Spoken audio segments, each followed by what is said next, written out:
দেশে আগামী 2 মাস জ্বালানির সংকট হবে না, সরকারের এমন আশ্বাসেও মাঠের চিত্র বলছে ভিন্ন কথা। রাজধানীর বিভিন্ন ফিলিং স্টেশনে আজও দীর্ঘ লাইন। তীব্র গরমে ঘন্টার পর ঘন্টা অপেক্ষায় নাজেহাল চালকরা। সকাল থেকেই নগরীর বিভিন্ন পেট্রোল পাম্পে মোটরসাইকেল ও প্রাইভেট কারের লম্বা লাইন, কোথাও কোথাও গাড়ির লাইন চলে গেছে কয়েক কিলোমিটার পর্যন্ত। তীব্র রোদ, দীর্ঘ লাইন, তেল পাওয়া নিয়ে অনিশ্চয়তা, সব মিলিয়ে চালকদের জীবন এখন দুর্ভোগের আরেক নাম। আজকে সারাদিন পুরো মাটি হয়ে গেল। সকালে 6:30 আইসি আনো, তাহলে পাম্প পর্যন্ত যাইতে পারি নাই। দুপুরে খাই নেই, গোসল করি নেই, ক্ষতি আর কি, এর চেয়ে বেশি ক্ষতি হয় না। অনেক পাম্পেই সরবরাহ কম, আবার কিছু পাম্প বন্ধ, ফলে চাপ বেড়েছে খোলা পাম্পগুলোর উপর। ভোরে 5:30টার সময় আসছি তেল নিতে, 5:30টার সময় এসে সিরিয়াল দিছি, এখন বেলা 3:20 বাজে, এখনো আমি তেল পাইনি। দুপুরে ভাত টাত খাইনি, এই তেলের আশাই ভাই।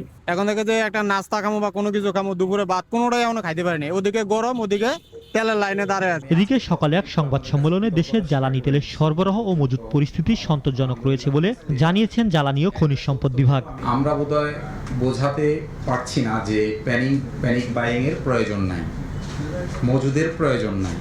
এখন আদারওয়াইজ 28 ফেব্রুয়ারির আগে যে গাড়ি ছিল এখনো একই গাড়ি আছে।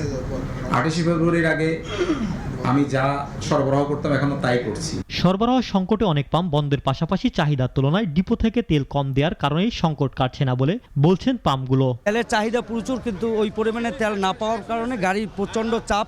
যারা এলপিজি চালায়, যারা গ্যাস চালায়, তারাও তেল ফুল করে নিয়ে যায়। তেলের চাহিদা আমাদের আগে ক্রাইসিস ছাড়াও তো আপনার তেল লাগতো প্রায় 10 গাড়ি 12 গাড়ি, এখন আমাদের ক্রাইসিস তেল দেয় 3 গাড়ি 4 গাড়ি।